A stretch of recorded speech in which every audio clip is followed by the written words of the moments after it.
Hello guys, still remain Ojamo. There is something I want you to understand right now. But first of all, before we go, don't forget to like, share, and comment. And also, on the down button, you can see a super thanks. You can also you can also donate or send a super stickers. Do you understand? So that's the only way I can earn on this YouTube.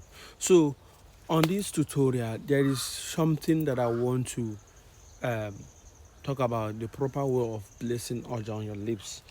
For example, look at this flute now. This one is a bit flat, but this one is not that flat. So when you are choosing oja as a beginner, choose this one, not this, because if you don't know how to play already, you might not know how to do it well,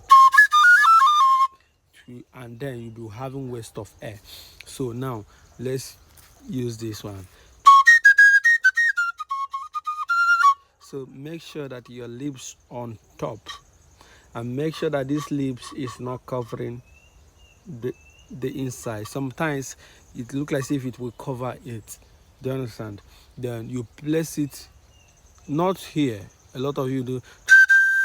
No, you place it here, and what? Press it. You see? You see how it is? This is the proper way of placing oja on your lips.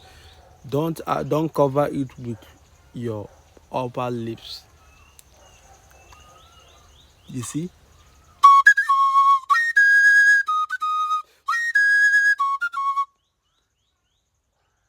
You see? Then you press it very well. That's why you are having air. That's why you are not making sound. Then, not like this.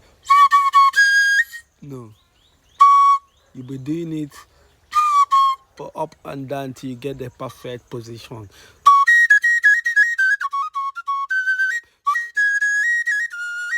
So that is it. You still remain Ojamo. Like, share, comment, and subscribe on this channel.